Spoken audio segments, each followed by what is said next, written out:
diocesanos y universidades. Juez de primera instancia en el año 2000 a la fecha. Miembro de la Comisión Jurídica del CELAM desde noviembre de 2020.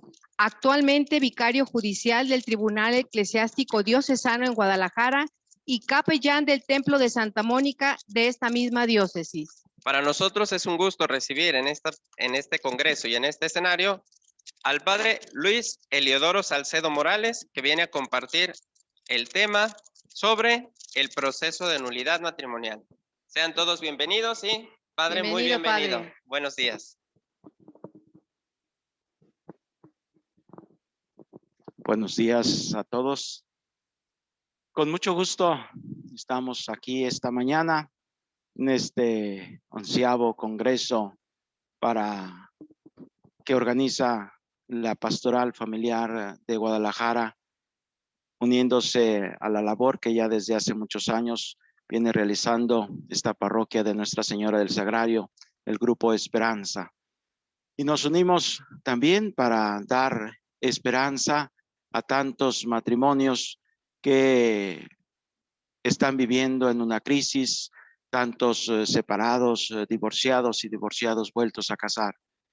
Y por eso la Iglesia sale a su encuentro, como ya desde hace muchos años, pues había salido con el Papa Juan Pablo II y aquella carta que llena de tanta fe, de tanta esperanza, Familiaris Consortio. Ahora pues tenemos, como quien dice, actualizada, enriquecida la carta aquella con Amoris Laetitia del Papa Francisco, esa exhortación posinodal que viene a dar sobre todo esa fuerza, ese anuncio alegre del amor.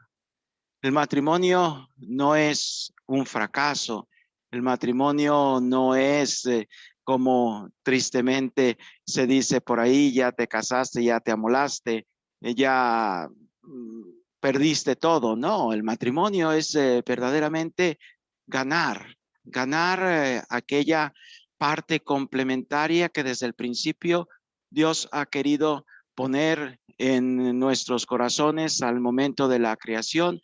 Por eso los hizo hombre y mujer, y dejará el hombre a su padre y a su madre para unirse a su mujer, y serán los dos una sola carne, una sola cosa. Realmente el matrimonio hace que el hombre y la mujer se complementen, hacen que el hombre y la mujer encuentren su plena realización, pero claro, siempre vivido de acuerdo al plan de Dios. Ese plan de Dios que no solamente se cumple en la iglesia entre los creyentes, ese plan de Dios que es para todos los hombres y mujeres de toda la humanidad, de todos los tiempos. Y viviendo de acuerdo a ese plan de Dios, pues podemos tener muchísimos testimonios de matrimonios que de veras han encontrado en el matrimonio esa felicidad plena, esa felicidad que los ha hecho crecer, que los ha hecho vivir por tantos años de amor, y que pueden dar ese testimonio también como creyentes de ser ese sacramento del amor de Dios por los hombres, del amor de Cristo por su iglesia. Quisiera comenzar este tema de hoy a partir de la misma palabra de Dios en este domingo. Los que ya hayan ido a misa o los que van a ir a misa por ahí habrán escuchado el evangelio de aquel leproso que se acerca a Jesús y le dice: Señor, si quieres, puedes curarme. Para nosotros esto pudiera parecer muy sencillo, que aquel leproso enfermo se acerque a Jesús, tiene la posibilidad de hacerlo y le haga esa petición: Señor, si quieres, puedes curar. Pero si nosotros viéramos el contexto, y creo que la situación que estamos viviendo nos ayuda un poquito a entender lo que era la lepra para el pueblo de Israel y sobre todo para quien la padecía. La lepra era una discriminación, un hacerse a un lado, La primera lectura del día de hoy nos habla precisamente de las leyes que debía de seguir el leproso. El leproso se debía de apartar, no podía más vivir con su familia, no podía estar en su comunidad. Tenía que traer una campanita que anunciara que por ahí andaba cerca para que todos se retiraran. Debía de traer la boca cubierta. Situación parecida también, como decía, la que estamos viviendo. ¿Por qué? Porque, pues decían antes, nos asustaba que alguien trajera la boca tapada. Ahora nos asusta quien trae la boca destapada, precisamente, ¿no? Y cuando ha habido algún enfermo en alguna familia, tristemente también ha habido esa discriminación, ese hacerle un lado, aunque ya esté sano el hombre o la mujer. Ya pasó, gracias a Dios, la crisis, pero de todos modos siguen apartándolo. No quieren que se junte con la familia, no quiere que vaya a las reuniones. ¿Por qué? Porque estuvo malo. Situación parecida también viven los matrimonios separados, los matrimonios, los divorciados vueltos a casar, y a veces desde su misma familia que dicen, ¿sabes qué? Si te juntas con esa o con ese, no te vuelvas a parar en la casa. Ya no eres de la familia, ya no puedes estar aquí. Todavía más triste que en nuestra iglesia, en nuestra familia de Dios, también se dé este tipo de situaciones. Y que también haya ese rechazo. Y le digan, es que tú no puedes ni siquiera pararte a misa, cuando esto no es verdad. Claro, aquel leproso se acerca a Jesús y nos dice el texto, en algunas otras ocasiones de lejos, los leprosos le habían gritado que tuviera compasión de ellos. En esta ocasión, el leproso incluso entra a la casa donde está Jesús y Jesús lo rechaza. Jesús le dice, vete, no puedes acercarte a mí. No, Jesús lo toca y le dice, sí quiero, sana. Eso es lo que dice el Señor. Y eso es lo que debemos de decir nosotros, iglesia, nosotros cuerpo místico de Cristo. Debemos acoger al hermano que está en esa situación y ayudarle a que se levante, ayudarle a que se cure, ayudarle a que se reintegre plenamente en la comunidad. Bien sabemos, y creo que para todos queda claro, que quien vive en una situación irregular, pues sí, no se puede acercar a los sacramentos de la confesión, de la comunión. Pero eso no quiere decir que no se pueda acercar a misa, que no se pueda acercar a un apostolado, que no se pueda acercar a la oración, que no pueda pedir una bendición. Claro, claro que puede hacer todo eso, solamente por su situación irregular no se puede acercar a los sacramentos de la confesión, de la comunión. Los divorciados que no están viviendo con nadie ni mantienen ninguna relación, no precisamente estable, pero como tristemente se lleva muchas veces una relación de que cada quien en su casa, pero finalmente se ven de vez en cuando. Claro, un divorciado así tampoco podrá acercarse a los sacramentos, pero el divorciado que vive solo, dedicado a sus hijos, dedicado a su vida, claro que puede acercarse a los sacramentos. Un divorciado no tiene por qué no acercarse a los sacramentos. Puede y debe, sobre todo en esa situación difícil, acercarse al Señor, porque solamente el Señor es quien puede darle la fuerza, es quien puede darle la ayuda necesaria para poder caminar en esa situación difícil por la que le toca pasar, que de por sí también ya es una situación tipo lepra. Estás divorciado, no te acerques. Estás divorciado, eres un mal ejemplo, eres un mal testimonio. No, no tenemos que tratar así a nuestros hermanos. Tenemos que seguir ese ejemplo de Cristo. Si quiero, sana. El Señor nos invita pues a acercarnos a Él. Y acercarnos a Él es acercarnos a la salud, es acercarnos a la salvación, es tener la fuerza, la gracia, la ayuda necesaria para poder dar ese testimonio de amor entre nuestros hermanos, que finalmente para eso hemos sido creados, y esa es la misión que todos tenemos en este mundo, de ser testigos del amor, testigos de la misericordia de Dios con nuestros hermanos. La iglesia desde siempre es de las instituciones más antiguas. En la misma iglesia tiene su tribunal eclesiástico, porque el obispo, sabemos, ejerce ese triple poder, como lo conocemos también en el Estado: el ejecutivo, el legislativo y el judicial. Y su poder judicial lo hace regularmente a través del tribunal.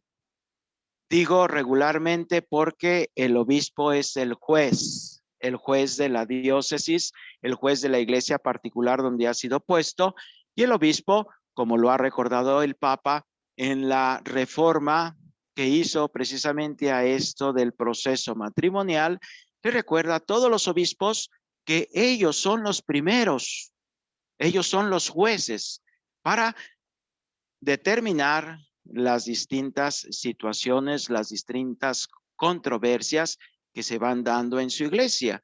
Y pues la mayor parte de estas controversias son de tipo matrimonial.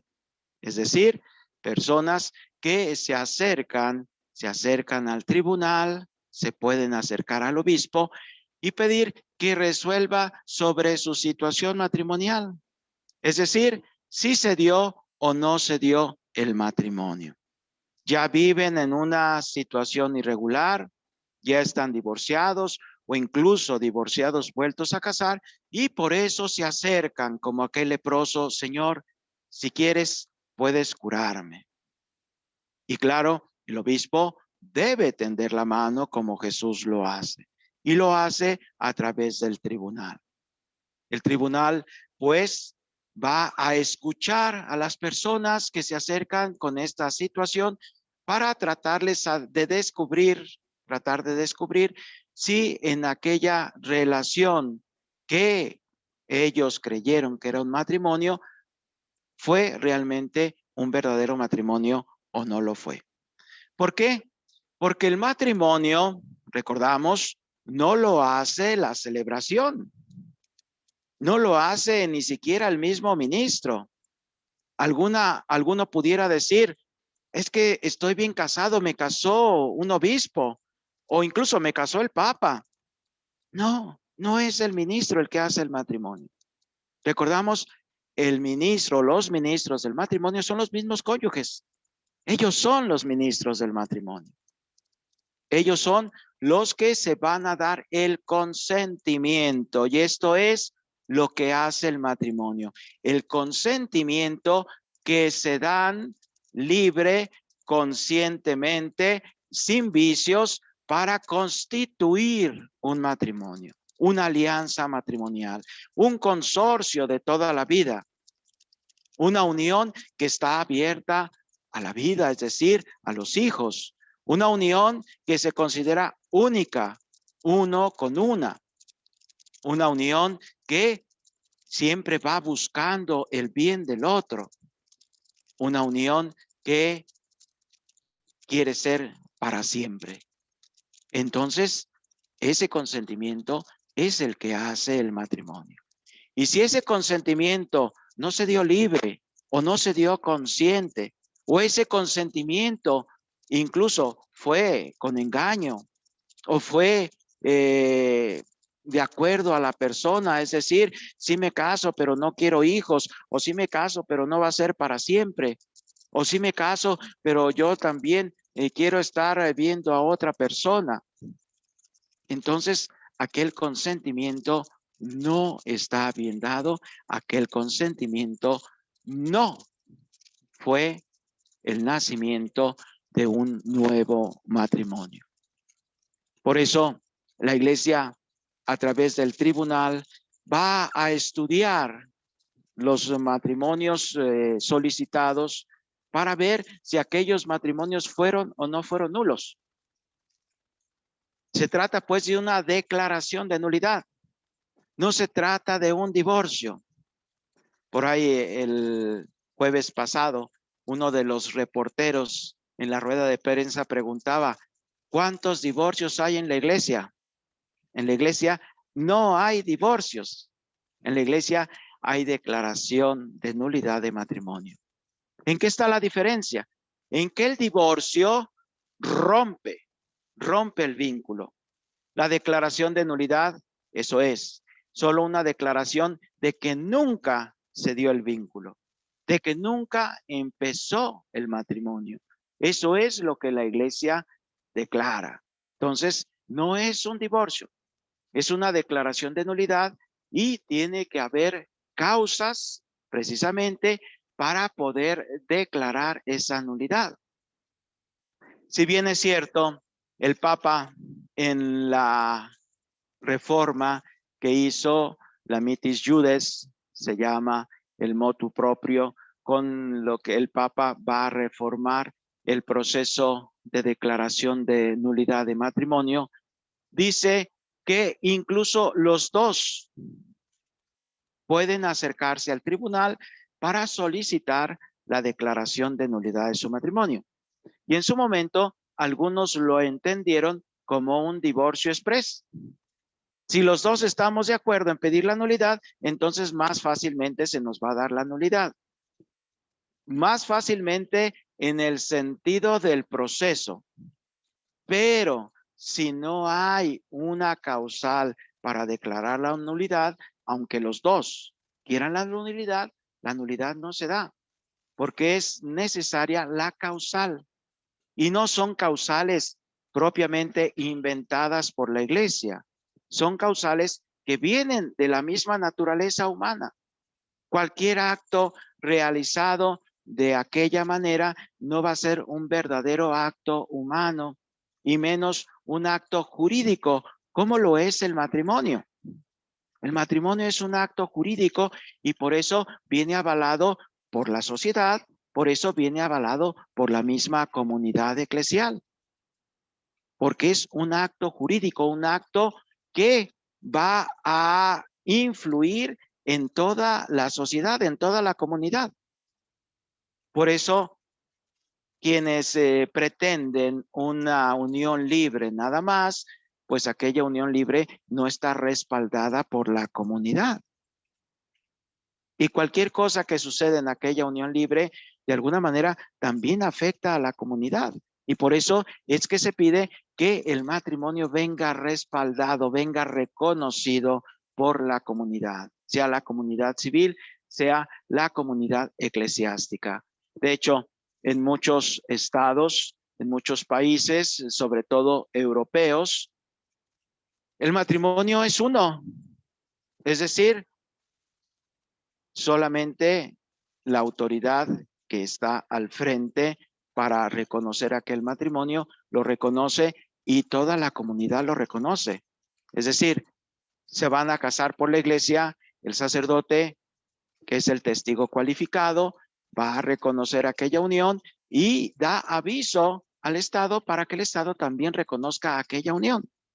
Claro, entre nosotros mexicanos, pues es distinto, tiene que haber primero un matrimonio civil y luego el matrimonio por la iglesia. Pero esto también nos indica este tipo de actuación de otros países de que el matrimonio es uno y así lo tenemos que ver, porque no puede cambiar el matrimonio. El matrimonio no cambia a instancias de los hombres. Y eso es lo que tristemente ha hecho también muchos matrimonios falibles. ¿Por qué? Porque el Estado o los hombres quieren legislar cómo es la relación del hombre y la mujer. Más bien, legislan como quisieran que fuera la relación del hombre y la mujer, pero finalmente se ve que no puede ser así y que aquello tarde que temprano se desbarata. ¿Por qué?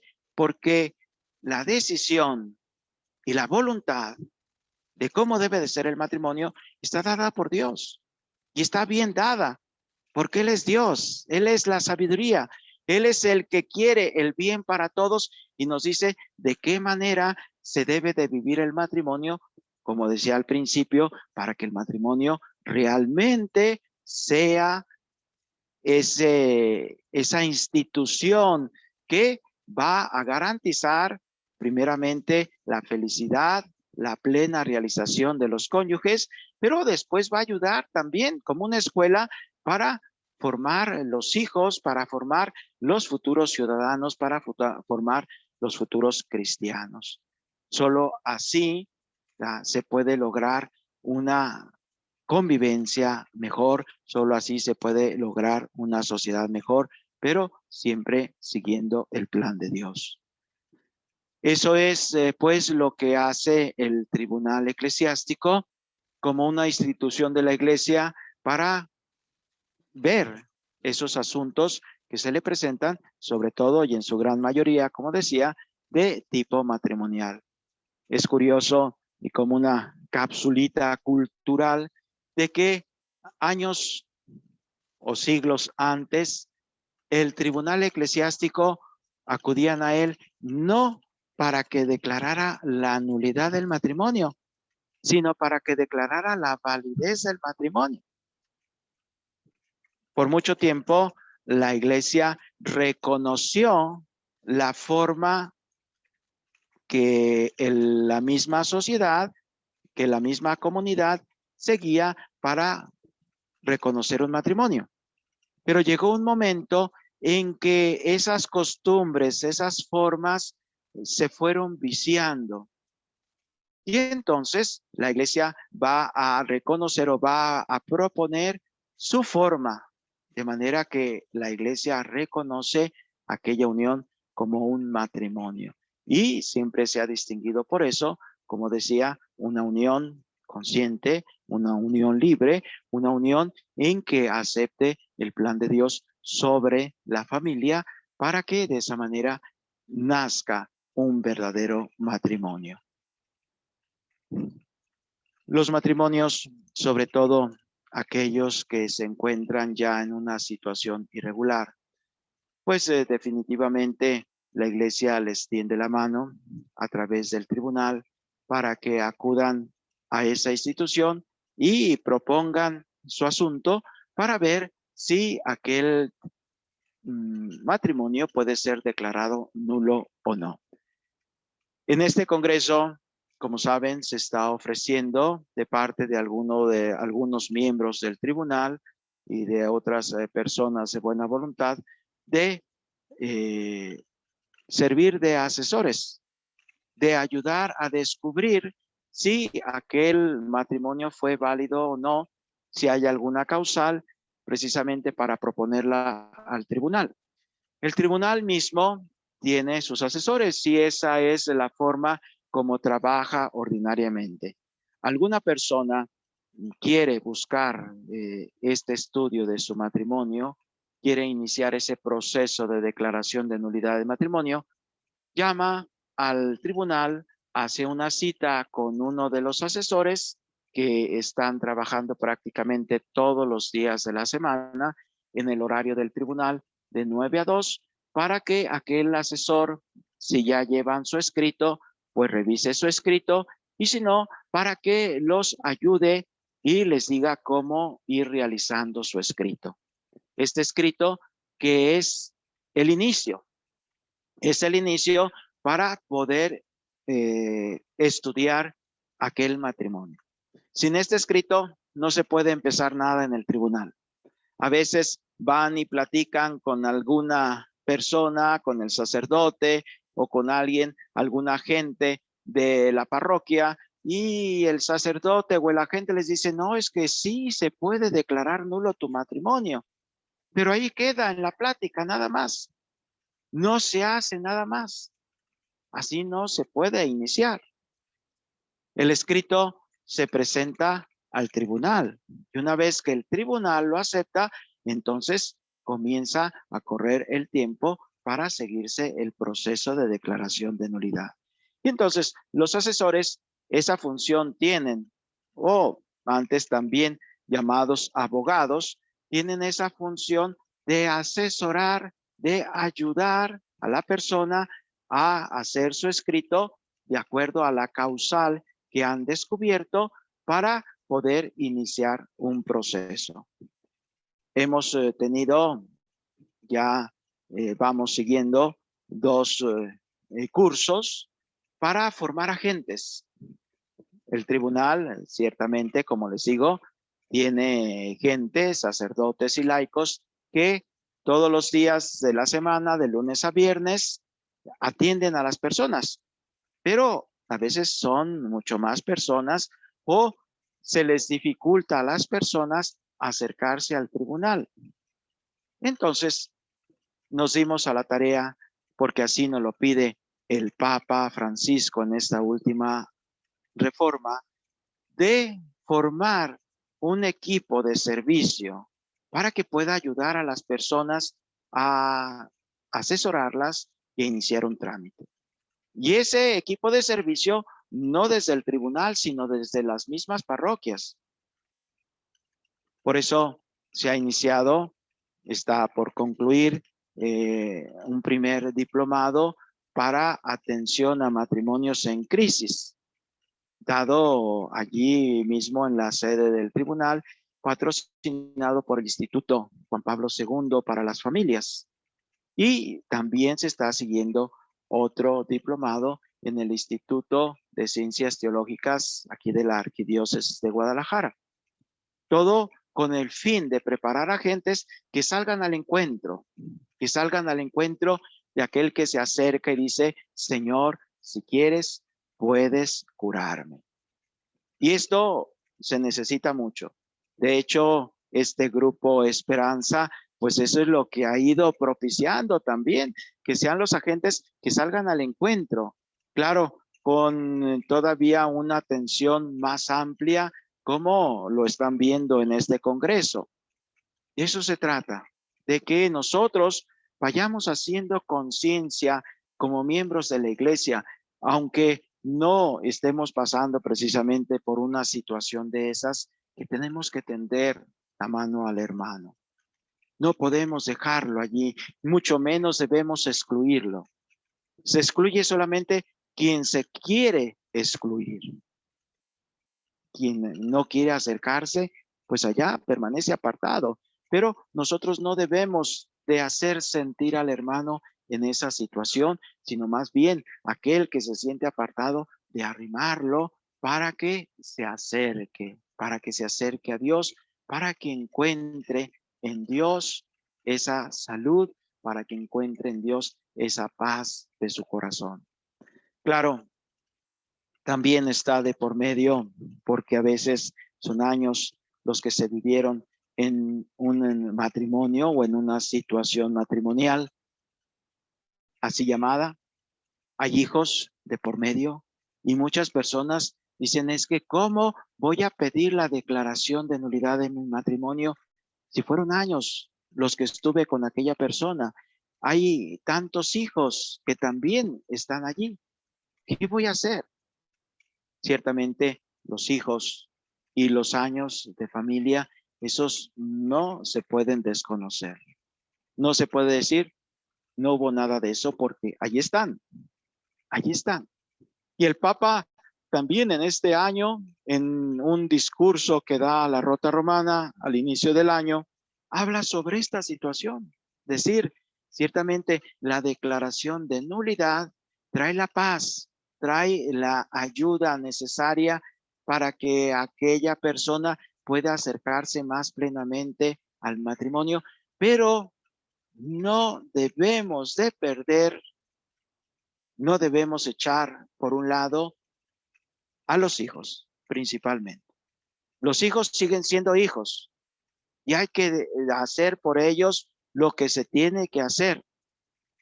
La familia, pues sigue siendo familia y hay que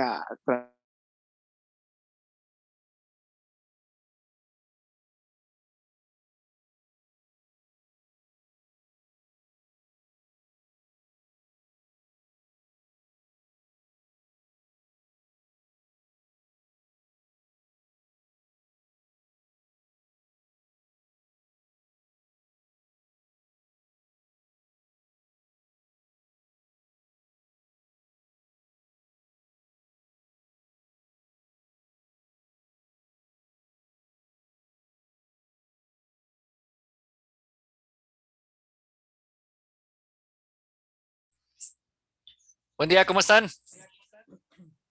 Buen día, bien, gracias. Excelente. ¿Me podrían confirmar su número de registro, por favor? Yo 472, Juan Alfredo. Juan Alfredo. 472. 472. Listo, ok. Lo voy a regresar a la sala principal. Ana De acuerdo, Luisa, tú nos 9, avisas, ¿verdad? por favor. Sí, ahorita les va a aparecer el botón. Un segundo, Juan Alfredo.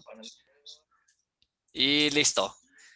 Y Ana Luisa, Ana ¿cuál es Luisa, el número, por favor? 9. 9. Ajá.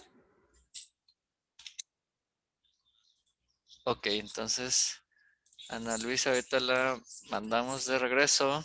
Gracias, buenos días. Buenos días. Te va a aparecer un botón de entrar. Ajá. Listo. Ok, Y buen día, Angie, ¿cómo está? gracias. Gracias. ¿Cuál es su número? Más que creo que está en mute, Ana Luisa. Angie, perdón. Ya vi. El mío es 88. Buenos días, ¿qué tal? Buenos días, esto es 88. Ajá. Y renombrada. Y le va a mandar, le va a aparecer un botoncito de entrar. Le da en clic, por favor. Sí, gracias. Y aquí tenemos a Ana Rosa y Alice y Dani. ¿Me podrán compartir su número, por favor, de registro? Y mi número es 345. Ana Rosa. Mi número de Alice y Daniel es 562. 5, 6. Y Ana Rosa, me comentaste 345, ¿verdad? Sí, 345, efectivo. 345, ok. Entonces los voy a regresar a la sala principal. Va a aparecer un botón de entrar, le dan clic, por favor. Sí, está bien, gracias. Ujú. Y a mí aún no me aparece el botón, ¿eh? A ver, no le aparece. No. ¿No le aparece un botón que diga salir? Sí, el de salir, sí, ok. Ah, ese mero, por favor. Sí, gracias. Gracias. No, ahorita ya no me salir de la sala, ¿verdad? Salir de la sala, ese mero. Correcto, gracias. Gracias.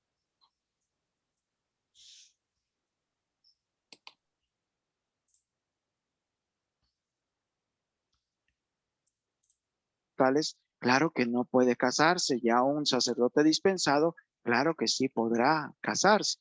Lo mismo la religiosa, que no ha pedido los votos, la dispensa de los votos solemnes que ha hecho, no podrá casarse hasta que tenga la dispensa. Entonces, matrimonios que se dan o entre un casado anteriormente que no se ha muerto el cónyuge y que no se ha declarado la nulidad y se casa, pues claro que también es un matrimonio nulo por impedimento de vínculo precedente. Entre otros, pues esos son los impedimentos más comunes. Hay otro que se llama de crimen, es decir, quien mata al cónyuge, sea propio, sea del otro, con tal de casarse entre ellos. De pública honestidad, ¿verdad? Cuando se juntan entre parientes, por ejemplo, el hijastro que se junta con la madrastra, es pública honestidad. Son impedimentos menos comunes, pero que sí se pueden llegar a dar. Entonces la iglesia también propone esos impedimentos. Entonces, cualquier matrimonio que se da con alguno de estos impedimentos, pues claro que es un matrimonio nulo. Los vicios del consentimiento. Los vicios del consentimiento se trata de que el consentimiento no fue dado o de una forma libre o de una forma consciente. Y entonces, por eso tiene vicios el consentimiento. Entre los vicios más comunes o más frecuentes está el así llamado grave defecto de discreción de juicio. ¿Qué es eso? Hay en la vida, y escuchamos, que ha llegado la persona a la edad de la discreción. ¿Qué es eso de la edad de la discreción? o qué es la discreción tomada en este sentido jurídico. La discreción es la capacidad que tiene la persona de, a la hora de tomar una decisión, saber sopesar las cosas para tomar la mejor decisión. Lo explico de una manera muy sencilla, donde se puede encontrar, claro, a ese nivel, cómo la persona no puede tener desarrollada esa capacidad de discreción. La hora de levantarnos. Me levanto y pienso que me voy a poner.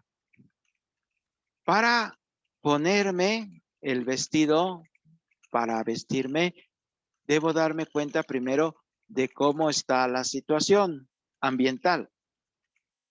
Salgo a la ventana y veo que está haciendo fresco, que está haciendo frío. No voy a salir en short y camiseta. Y si salgo así, bueno, a no ser que haya problemas de termostato, es decir, yo no siento frío, ¿verdad? Yo estoy bien.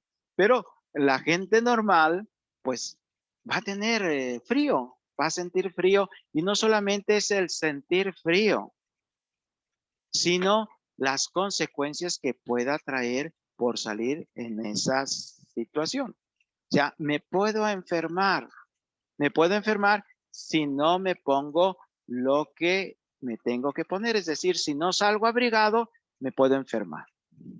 Y entonces, por eso hay que salir abrigado. Esta es la discreción. ¿Y quienes no toman en cuenta eso? Regularmente esto se ve entre los adolescentes, ¿verdad? Sale la chamaquilla o el chamaquillo, ¿verdad? Que ya se van a la escuela o que ya se van por ahí, y sale la otra con su chorcito y con su blusita de tirantitos. Le dice la mamá, oye, es que está frío. No le hace, ¿verdad? ¿Te puedes enfermar? No, no me enfermo. Y ya en la noche regresa la chiquilla, ¿verdad? Con catarro, con tos. ¿Por qué? Porque salió en esas condiciones. Sin embargo, en aquel momento a la otra se le hizo muy fácil salir así, sin ver las consecuencias. Pues esto mismo suele suceder en el matrimonio. El matrimonio, claro, se trata de una decisión vital. No se trata nada más de qué me voy a poner en la mañana o qué voy a desayunar, sino se trata de decir cómo quiero mi vida y cómo quiero la vida para aquel con el que estoy pretendiendo un matrimonio. Y entonces son más cosas las que se deben de sopesar. Es que no tenemos los mismos gustos, o es que esta persona va buscando más estas cosas, o es que esta persona pues no le gusta trabajar, o esta persona le gusta tomar y de hecho pues lo veo tomado, lo veo drogado. ¿Con alguien así me quiero casar? ¿Con alguien así voy buscando mi felicidad, mi plena realización? Es que ya con el matrimonio se le va a quitar. Es que yo lo voy a cambiar. No, no. Matrimonios que se dan después de un noviazgo conflictivo.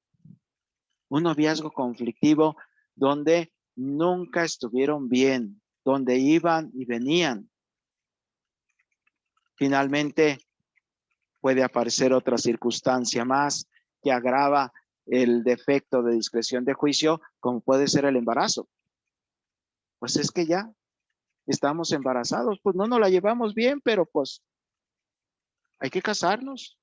Y a veces no son ellos, sino son los papás. Es que se tienen que casar. Pero no la quiero, no lo quiero. No le haces, que ya saliste embarazada, tienes que casarte. Allí, claro, puede influir también otro vicio más, que es la violencia. La violencia, la presión para el matrimonio.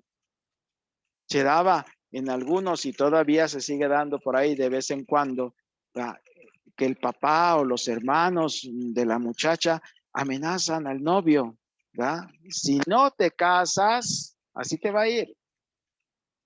Entonces, allí hay otro vicio más, la violencia. A veces es el miedo grave. No hay presión precisamente de parte de los papás, pero la persona sí se siente tan afectada de haber fallado que dice, es que ¿cómo les voy a pagar hacia mis padres? No lo quiero, o veo que a esto a lo mejor no va a funcionar, pero ¿cómo le voy a pagar hacia mis padres? Entonces me tengo que casar. Grave defecto de discreción de juicio. La persona no se puso a medir las consecuencias, no se puso a pensar lo que conlleva un compromiso matrimonial y hacerlo con esta persona. El tiempo que estamos viviendo, tristemente, propicia mucho esta inmadurez que se da en todos los niveles, no solamente a nivel matrimonial. Estamos tristemente teniendo un mundo de adolescentes, pero no de adolescentes de 14, 15 años, sino de adolescentes de 30, 40 años, de adolescentes que no llegan a madurar en toda su vida. Y una de las características precisamente de esta etapa bonita de la vida, porque es una etapa de crecimiento, es una etapa de ir viendo las cosas, es eso de la inmadurez, el no saber tomar una decisión bien pensada, el no quererse comprometer. Y por eso las uniones libres o dentro del matrimonio, pues sí, nos casamos, pero cada quien que siga haciendo lo que quiera, yo no tengo compromiso contigo. El hecho de no saber compartir con el otro y se casan, pero cada quien va a pagar lo suyo y los gastos comunes 50-50. Oye, pero que tú ganas más. Somos los dos 50-50, ¿verdad? Cada quien va a poner lo que tiene que poner. Y matrimonio es compartir. Entonces, ¿cómo se llega al matrimonio con ese compartir? Esta inmadurez que, como les decía, nos va provocando la misma cultura y que llega a convertirse en una verdadera incapacidad. Quizá si hay matrimonios y dirán, sobre todo los mayores, pues sí, yo a esa edad era medio inmaduro, era medio atrabancado, pero conforme fueron pasando los años, fui tomando conciencia, fui creciendo y fui madurando y ahora es un matrimonio muy bien consolidado. Pero quienes no llegan a madurar en toda la vida. Y entonces aquella inmadurez se convierte en una verdadera incapacidad que hace imposible la relación matrimonial. Incapacidad por causa de naturaleza psíquica, que también se puede ver por otras cosas, como sería una enfermedad propiamente psíquica, una esquizofrenia, una paranoia, pero también ahora están apareciendo otro tipo de cosas, como puede ser precisamente el vicio, digamos, o el vicio del juego, la ludopatía, o incluso el vicio del trabajo, quienes con el pretexto de darle todo lo que se puede a la familia, se la pasan trabajando, quienes también tienen un pretexto y llegan a decir, es que yo me la pasaba mayor tiempo fuera de casa por no llegar a la casa, precisamente, no encontrar ese ambiente hostil, ¿verdad? Pero, de todos modos, son incapacidades, no se diga del alcoholismo, la drogadicción, que también llevan claras dificultades para vivir la vida familiar. Todo esto que se está dando a causa de la pandemia, las familias que tienen que permanecer en casa y que se ven esos brotes de violencia, esos brotes de tantas otras cosas, pues de alguna manera dejan ver la incapacidad de la persona. Hay ciertas incapacidades de alguna forma vencibles. Se sigue una terapia, se pone empeño de parte de la persona y se puede vencer aquella incapacidad. Pero hay otras que por más que quiera la persona, no logra salir adelante.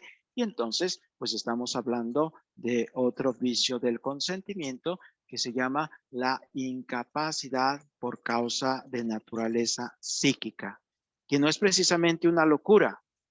Les digo, puede ser desde una inmadurez que nunca creció, nunca llegó a ser madurez, hasta, pues sí, verdaderos problemas psíquicos que hacen que la persona no pueda asumir las obligaciones esenciales del matrimonio.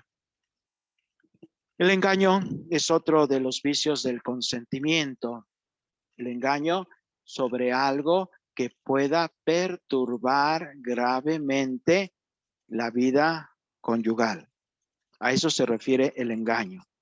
A veces hacemos referencia al oír engaño a la infidelidad. No, no se trata de eso. La infidelidad podrá ser causa de nulidad si aquella infidelidad viene de una incapacidad. Hay personas que por las anomalías psicosexuales no pueden permanecer fieles aunque quieran ser fieles. Y entonces ahí estamos hablando de una anomalía psicosexual. Pero una infidelidad como tal, una infidelidad como dicen por ahí, una canita al aire, pues no, precisamente va a ser causa de nulidad. El engaño, como les decía, es sobre algo que pueda perturbar gravemente la vida matrimonial. Si hubo un matrimonio y después un divorcio civil y nunca se comentó. Si hubo hijos o si hay hijos fuera del matrimonio. O si hay, por ejemplo, alguna enfermedad grave que pueda perturbar después la vida matrimonial, sea psíquica, sea física, sea incluso de tipo sexual o una esterilidad, por ejemplo, donde son cosas que van a afectar gravemente la vida matrimonial. Claro, en algunos pudiera afectar gravemente la vida matrimonial porque pues siempre lo vieron llegar de novios en un Mercedes y ahora que se casa pues resulta que solamente tiene una motito, ¿verdad? Y quién puede decir, oye, ¿y qué pasó? No, pues es que ese era de mi patrón y por eso lo traía, ¿no?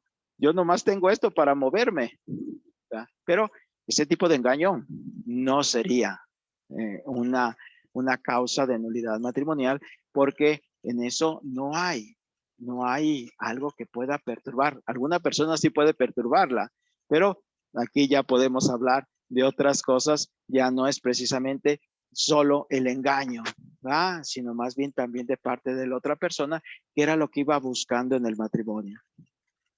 El error acerca de una cualidad de la persona. El engaño viene provocado por alguien que no es la misma persona. El error se lo provoca la misma persona.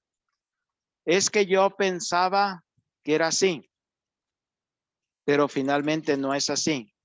Es un error que existe en la persona, ¿verdad? Cuando aquella cualidad es directamente querida. Por ejemplo, la persona quiere casarse con un doctor o con una doctora y ve que aquella persona siempre sale del hospital y sale de blanco o sale con el traje quirúrgico o sale de bata, ¿no? Y la persona está pensando que aquella es un profesional. Y cuando que aquella persona, pues es de intendencia, no es profesional, es el que hace el aseo, ¿no? Entonces, el error se lo provoca la misma persona. Yo pensaba que, cuando no era así, ¿verdad? Ya, claro, ese error puede venir agravado por el engaño. Porque si la otra le pregunta, ¿eres profesional? Y le dice el otro, sí, sí soy, ¿verdad? Pero en realidad no es. Si yo le digo, va a decir el otro, y aquí es donde se puede probar el engaño. Si yo le digo que yo no soy profesional, no se va a casar conmigo. Entonces, mejor le digo que soy profesional. Entonces, el engaño está hecho para conseguir el consentimiento matrimonial. Y esto es lo que sí es causa de nulidad. La violencia o miedo grave, ya los tocaba un poco, la violencia que viene también de un agente externo, la persona, alguien que obliga, que presiona, que forza el consentimiento matrimonial. El miedo grave, ese es más bien producido en la misma persona. Un miedo grave se entiende cuando alguien del común, ¿verdad? Pues tiene miedo a algo. Alguien del común, por ejemplo, se viene una tormenta muy fuerte con rayos, con granizo. Alguien común, pues tiene miedo. Tiene miedo por aquella circunstancia que se está dando. Habrá quienes no tengan miedo a la tormenta, pero lo común es que se le tenga miedo a la tormenta. Un perro bravo, ¿verdad? Pues claro, causa miedo para todos, ¿verdad? Habrá quien no le tenga miedo al perro bravo, ¿verdad? Pero regularmente el miedo grave es el que para todos en una situación normal causaría miedo. Pero hay también lo que se llama el miedo reverencial. El miedo reverencial que se tiene por ser la persona, quizá no me va a presionar, quizá no me va a decir nada, pero pues es mi papá, es mi mamá, es mi jefe, es mi tío, y entonces yo tengo miedo a cómo pueda reaccionar aquella persona o a lo que me pueda decir aquella persona. Un miedo que también se puede considerar dentro del matrimonio es un miedo que puede tener la persona solamente por alguna, pues regularmente viene puesto también por alguna fobia. ¿Quién tiene miedo a los ratones? ¿Quién tiene miedo a las cucarachas? ¿Quién tiene miedo nomás porque ve al perro? Aunque el perro no le ladra, le está moviendo la cola, pero ya el hecho de ver al perro ya le causa miedo. Entonces, también ese miedo es considerado como un vicio del consentimiento, pero claro, también aquí va unido, como les decía, a cierta fobia que va a estar unido también de alguna manera a alguna incapacidad, a alguna causa psíquica que va a provocar que el consentimiento no se dé como debe de darse y por lo tanto que el matrimonio no nazca. Hay también la llamada exclusión. Alguien que llega al matrimonio, pero sin querer realmente lo que la iglesia propone acerca del matrimonio. El matrimonio, como decíamos, la iglesia lo propone indisoluble, es decir, para toda la vida.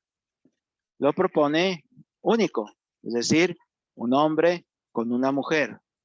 Lo propone abierto a la vida. Lo propone como buscando siempre el bien de los cónyuges, ¿ya? Ese es el matrimonio que la iglesia quiere y que la iglesia propone. Pero si alguien llega al matrimonio tratando de excluir algo, hasta el mismo matrimonio, me caso, ¿por qué? Porque si no me caso no me van a dar este puesto, o porque si no me caso, me va a ver mal la sociedad. Me caso porque quiero la herencia que le van a dar a esta persona.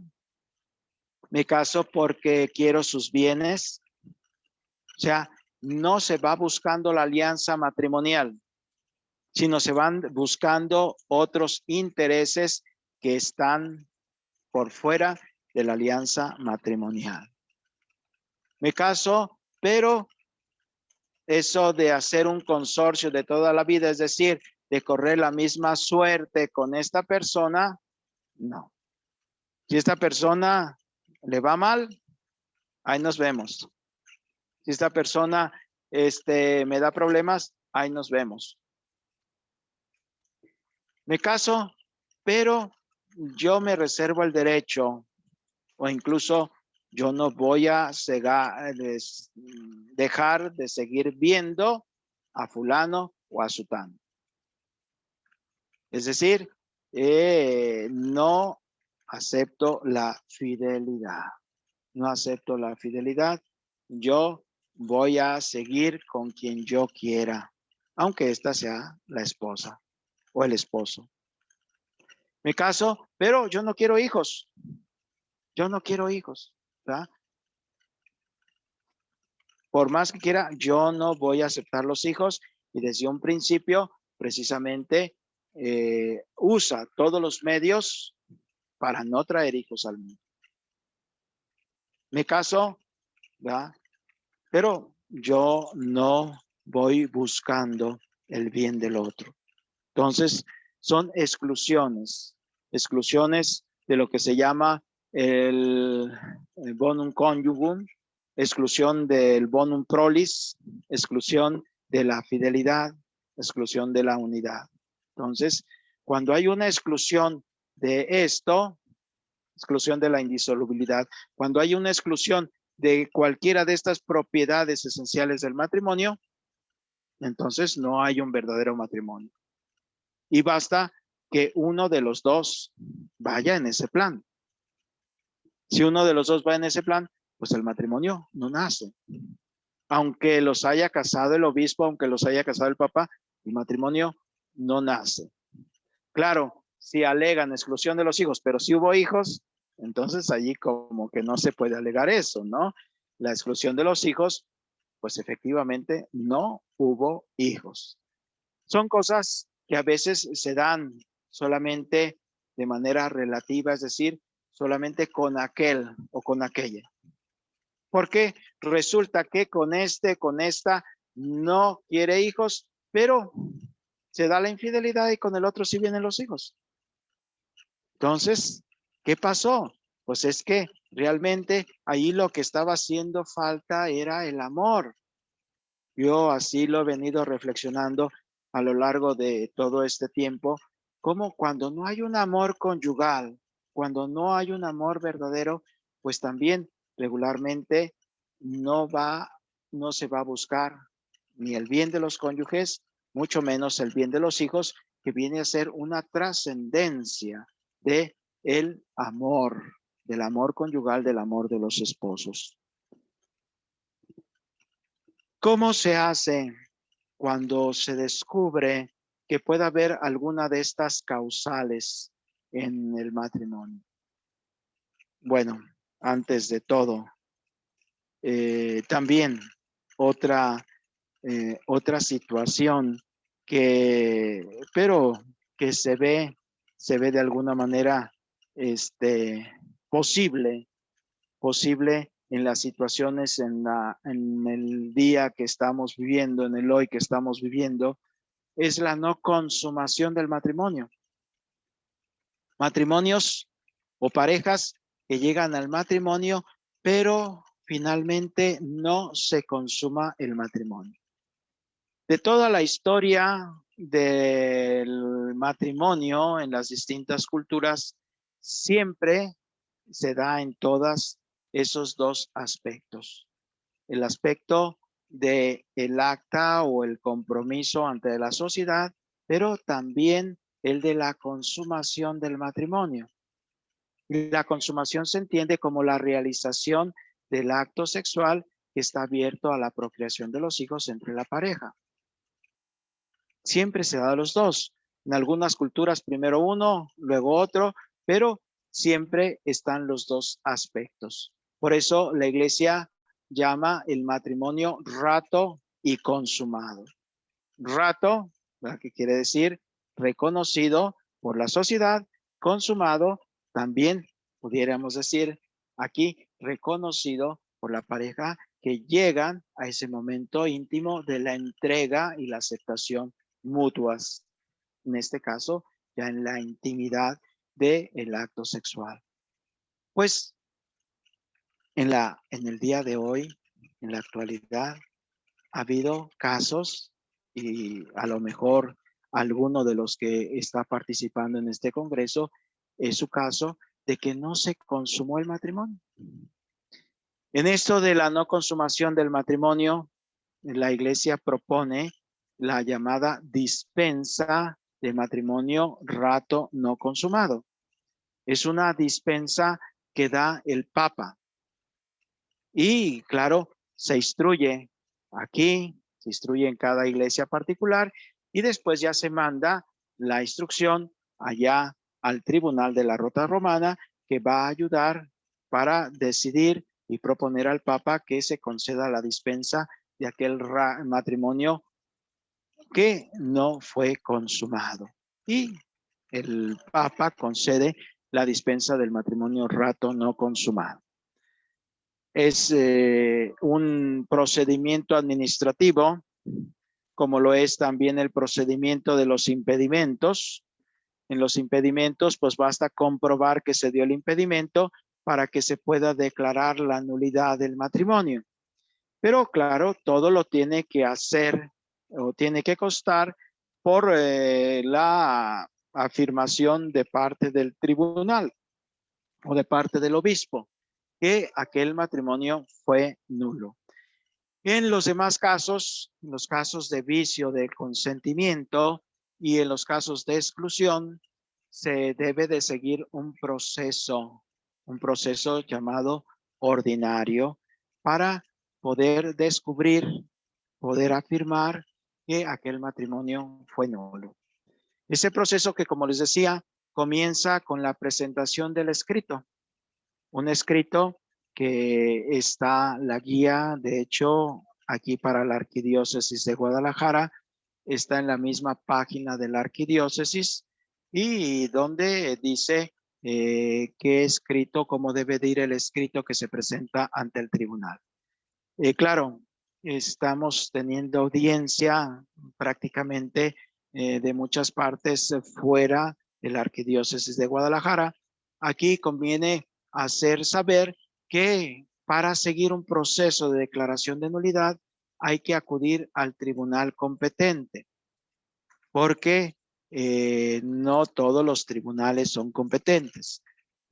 ¿Cuáles tribunales son competentes para conocer, en este caso, una causa de nulidad matrimonial? El tribunal donde tiene su domicilio alguna de las partes.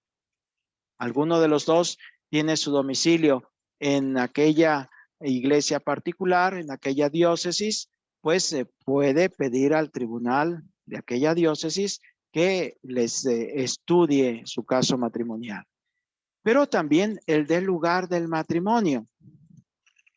Una persona o una pareja se pudo haber casado aquí en Guadalajara, pero vive en otro lugar que no pertenece a la Arquidiócesis de Guadalajara, pudiera acudir al tribunal de aquí con ese título de competencia. ¿Por qué? Porque se casaron en esta Arquidiócesis de Guadalajara. Ese es el segundo título de competencia. Y el tercero es donde esté la mayor parte de pruebas. A lo mejor ni tiene domicilio allí alguna de las partes, a lo mejor ni se casaron allí, pero allí se va a entrevistar todos los testigos. Los testigos, la mayoría de ellos están en aquel lugar y entonces el tribunal de aquel lugar adquiere la competencia por eso. Entonces hay que acudir al tribunal donde tienen su domicilio alguna de las partes o al tribunal donde celebraron su matrimonio, del lugar donde celebraron su matrimonio, o al tribunal donde se deban de recoger la mayor parte de las pruebas. Esos son los tres títulos de competencia para los tribunales. Por lo tanto, pues deberán acudir quienes quieran regularizar su situación y haya una causa de algunas de las que he mencionado para poder iniciar este proceso. Pero que en todos los tribunales se inicia precisamente con ese escrito llamado el libelo. El libelo, donde voy a proponer de una manera un tanto sintética la historia de mi matrimonio. No toda la historia, porque a veces pueden hacer hasta un libro, ¿verdad?, de la historia matrimonial. En Guadalajara les pedimos máximo 5 páginas de libelo, donde van a narrar desde los antecedentes, es decir, desde su vivencia familiar hasta aquellas causas que los llevaron a la separación definitiva y su situación actual, para poder de esta manera tratar de probar o tratar de exponer que hay una causa de nulidad matrimonial por la que se pueda seguir el proceso de declaración de nulidad. Esto es bien importante porque de otra manera, si allí no aparece la causa, pues entonces, ¿cómo pueden pedirle al tribunal? Si todo estuvo bien, ¿ya? Si finalmente nos divorciamos, pero fue de mutuo acuerdo, pues dices tú, bueno, ¿y dónde está la causal? ¿Dónde está la causal? Entonces hay que tratar de ser humildes, sencillos.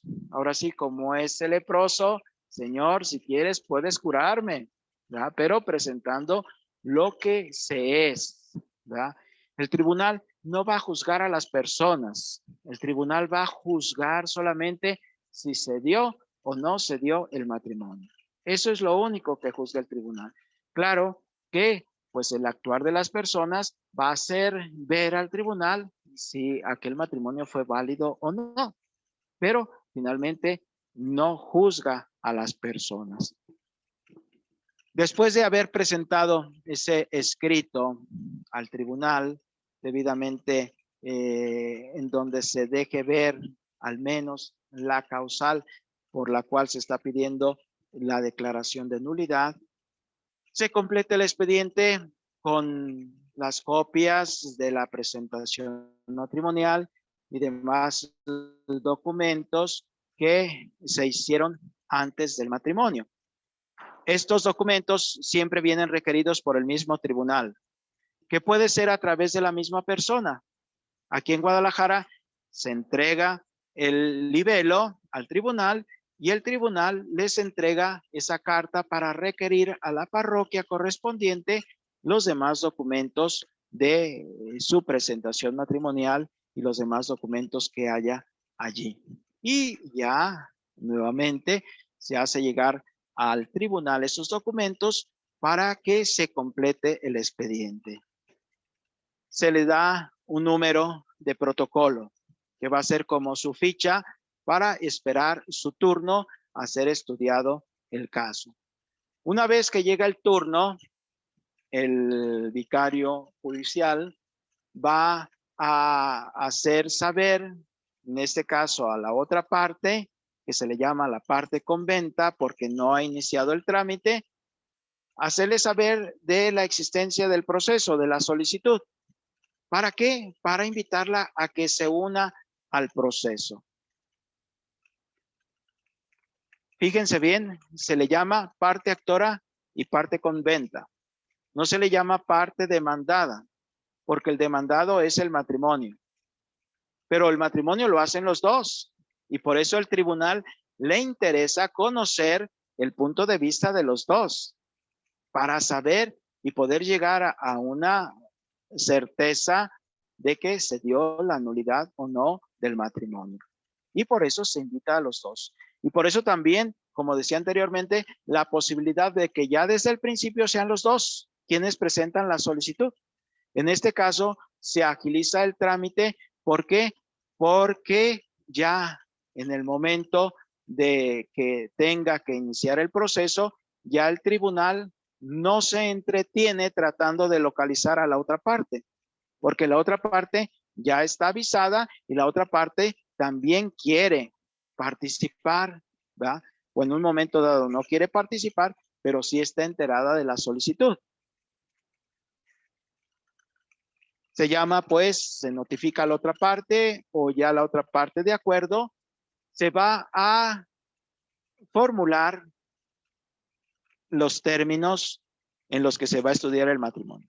Es decir, cuál es la causal propuesta y cuál es la causal descubierta en el escrito para estudiar y declarar o no la nulidad del matrimonio. Esto se llama la fórmula de dudas. Después de la fórmula de dudas se inicia ya el periodo instructorio. Se llama a las partes para que ratifiquen su declaración en el caso de la parte actora, la parte conventa para que conteste también a las preguntas que le hace el tribunal acerca de su vida matrimonial y de cómo estuvo que llegó a la decisión de casarse. Y después se le da la oportunidad de presentar al menos 3 testigos de parte de cada uno. Testigos que deben de conocer cómo fue que llegaron a esa decisión matrimonial. Porque la causal regularmente está allí, precisamente a la hora del consentimiento. Testigos de esto, pues muy bien pueden ser, sin duda, los familiares. Y más en ciertas causales. Si hubo presión, si hubo engaño, si hubo miedo, o sea, los familiares que estuvieron cerca conocen de cómo se dio la decisión matrimonial.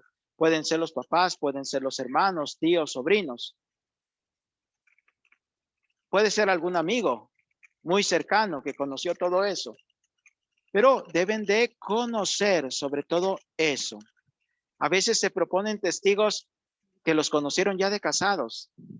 Aquellos testigos conocieron de su situación, pero de lo que ellos mismos les están platicando y no de lo que ellos les tocó vivir. Y a veces no son buenos testigos.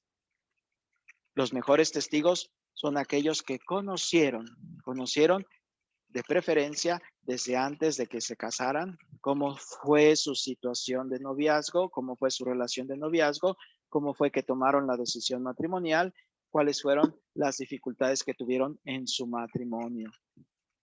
Después de haber llamado a las partes, de haber llamado a los testigos, se les da todavía la oportunidad de que lean todo el expediente y que puedan decir algo a favor, algo en contra, aclarar alguna situación de lo que esté allí testificado. Es lo que se llama la publicación de autos.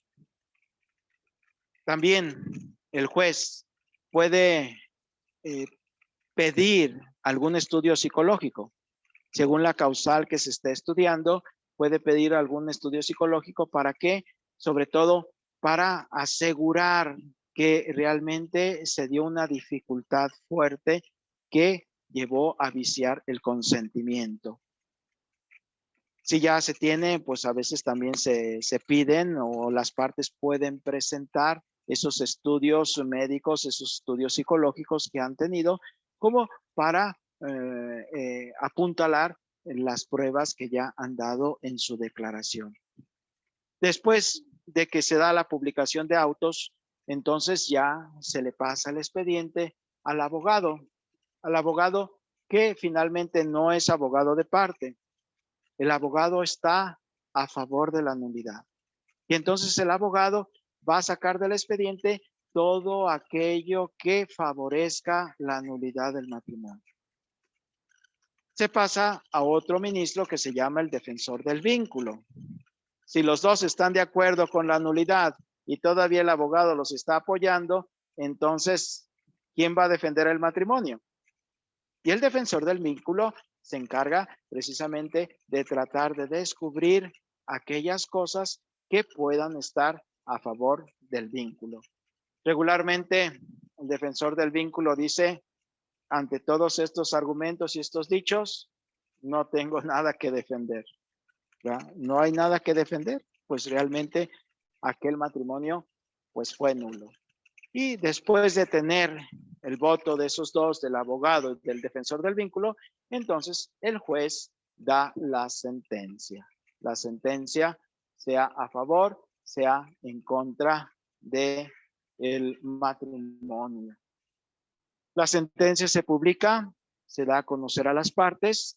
Las partes todavía tienen la posibilidad de apelar si en alguna cosa y con fundamentos no están de acuerdo en la sentencia. Y finalmente, si no hubo ninguna apelación, están de acuerdo en la sentencia, se da aviso a las parroquias de bautismo, a la parroquia del matrimonio, de que aquel matrimonio fue declarado nulo y entonces los dos quedan en total libertad para proceder a matrimonio. Esa es a grandes rasgos la manera de proceder en este proceso de declaración de nulidad de matrimonio. Muy bien, no sé qué tiempo tenemos. Si ya con esto algunas preguntas que pueda haber también de parte de los participantes, no sé qué tiempo tenemos. Muchas gracias, padre Luis Eliodoro. Tenemos sí una pregunta. Georgina pregunta que así en resumen, ¿cuáles serían como las 5 causales o las causales principales por las que se podría declarar nulo, así como más específicas? Ah, qué caray. Pues toda la conferencia fue casi la mitad para explicar las causales, ¿no? Así a grandes rasgos, pues puede enumerarlas: la inmadurez, la incapacidad por causa de naturaleza psíquica, el engaño, la violencia o miedo grave, o finalmente alguna simulación o alguna exclusión de los bienes, de las propiedades esenciales del matrimonio. ¿Hay alguna otra pregunta? ¿Alguien si quiere hacer alguna pregunta en este momento? Tenemos unos 10 minutitos nada más para hacer preguntas. Si alguien tiene alguna duda, alguna pregunta que quiera aclarar con el padre, este es el momento.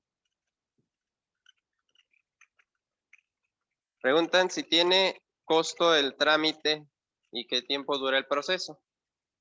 Bien.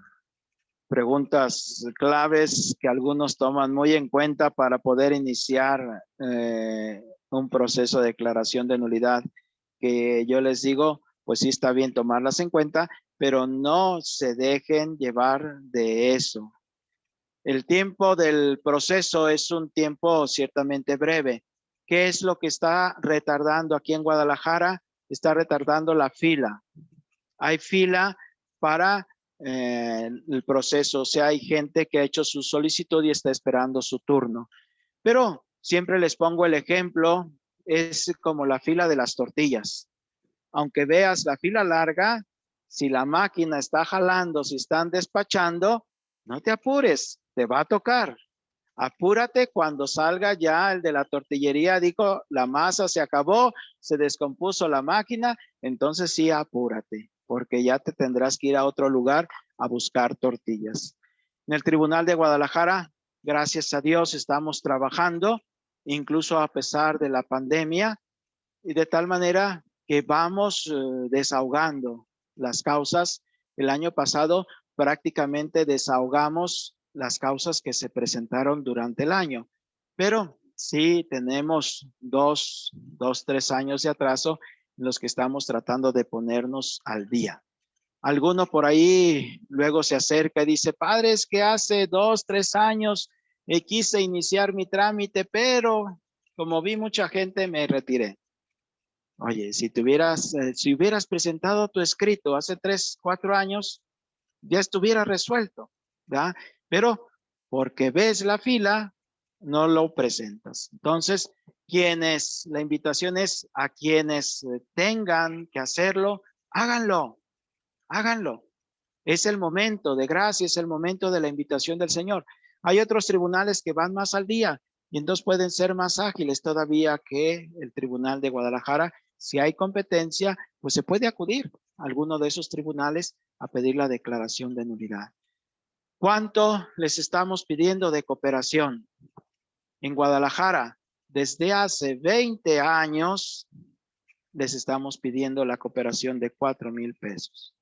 Pero que ni siquiera se les pide un pago único o un pago para iniciar el proceso.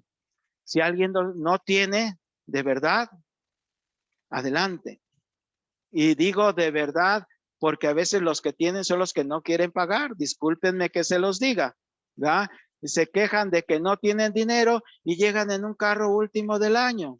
Se quejan de que no tienen dinero y llegan todos alajados, todos bien peinados. Bien peinados no porque se peinaron en la mañana, sino porque estuvieron 3 horas en el salón de belleza. Entonces, a veces los que tienen no quieren, pero los que no tienen pueden sin duda acercarse sin ninguna dificultad. El dinero no es obstáculo para poder iniciar un trámite de nulidad. Y si se va a tardar, ¿verdad?, 2, 3 años, pues pueden ir haciendo sus abonos facilitos, ¿verdad?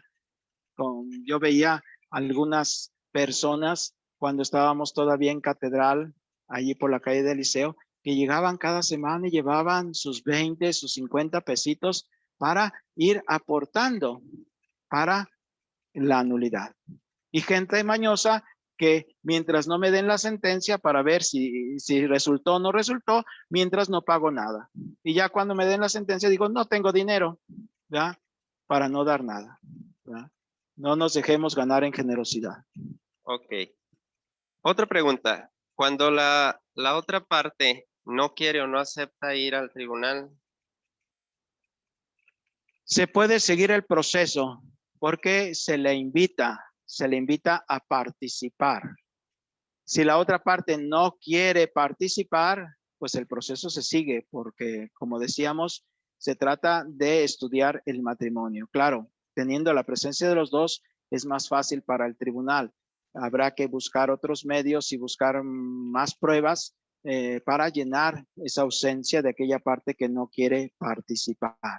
Solo que, pero aún así, de que no se le localice en algún domicilio, pero se procede por edictos que ustedes podrán haber visto por ahí en el semanario de la diócesis. Casi cada 8 días aparece el edicto donde se busca a la persona o alguna persona que pueda darnos informes de ella para avisarle precisamente de la solicitud que se ha presentado al tribunal. una más. Dice, mi esposa dice que me dejará y que si no es causal, bueno, dice de divorcio, ya lo aclaró esa parte, pero bueno, igual ahorita está en la de respuesta, y que ya no le desea, y si es causal. A ver, no entiendo muy bien. Dice, mi esposa dice que me dejará y que ya no le desea. ¿Quiere saber si eso es causal? Bien. Por ética profesional y por ética de creyentes, nunca, mientras un matrimonio esté unido, una pareja esté todavía sin separación, hay que buscar lo más que se pueda que aquella pareja se reconcilie. Cuando una pareja ya buscó todos los medios de reconciliación, es más, no conviene que sigan unidos, entonces ya separados e incluso en el tribunal se les pide que ya estén divorciados, podrá iniciar un trámite de nulidad. Pero así responder nada más a este caso, pues no puedo responder así de primera instancia. Sí da ciertas luces de que pudiera haber alguna causal de nulidad, pero finalmente se tiene que estudiar el caso concreto. Okay. Cuando hay golpes en el matrimonio, ¿es causal? Si los golpes son continuos, yo creo que sí, ¿no? Por ahí en un día nada más que pues sí, la persona se exaltó tanto que sí llegó a levantar la mano, pero en los 10 años pasados nunca había habido nada. Creo que en ese momento no podemos pensar como una causal la violencia, ¿no? Pero si la violencia se da y más cuando viene provocada o viene bajo los efectos de sustancias tóxicas, pues con mayor razón, ¿verdad? Sí puede ser causal de nulidad. Okay. Si la otra parte vive en Estados Unidos y vive ya con otra persona hace más de 23 años. Pues yo creo que aquí ya se dio la separación definitiva, ¿no? Ya se dio la separación y pues sí, habrá que buscar, ¿verdad?, la causal, pero acercándose la persona para ver, ¿verdad?, cómo estuvo la situación. Y bueno, va a ser una última pregunta. Si hay más preguntas, vamos a ver si en las asesorías alcanza para que ustedes entren a las asesorías del tribunal. Y si no, les vamos a facilitar el número del tribunal eclesiástico de aquí. Ojo, cada diócesis tiene el suyo, pero les podemos facilitar el número que tenemos aquí, de nosotros del tribunal, para que ustedes hagan una llamada y puedan tener una cierta asesoría ahí a las preguntas que quedan así pendientes. Se puede llevar la nulidad a pesar de que la otra persona no acepte o no. Bueno, si no acepte o no quiera porque ya se alejó de la Iglesia Católica. Sí, lo mismo ya respondíamos en otra pregunta anterior, ¿no? Sí, el tribunal invita a participar a la otra parte, pero si la otra parte se opone y muchas veces pues nomás es por dificultar las cosas, definitivamente el proceso se puede llevar adelante. Lo que sí es importante es notificarla a como dé lugar. Muy bien, pues agradecemos, Padre Luis Eliodoro, su presencia aquí en este 11º Congreso. Pues bueno, van a quedar algunas dudas, van a quedar algunas cosas que, como les dije, se pueden aclarar, les podemos facilitar el número o esperar. Si estás esperando asesoría con las personas del tribunal, ahí te pueden dar respuesta a esas dudas que tienes. Nuevamente, agradecemos a nombre de la parroquia, a nombre del Grupo Esperanza, su invitación que, pues, su participación, que año con año, pues el tribunal tiene aquí en este congreso. Muy bien. Muchas gracias a ustedes y para todos con esa fe, como comenzaba, de acercarnos como aquel leproso con humildad. Señor, si quieres, puedes curarme. Y vamos a recibir la respuesta del Señor, si quiero, sana. Que Dios los bendiga. Muchas gracias, Padre.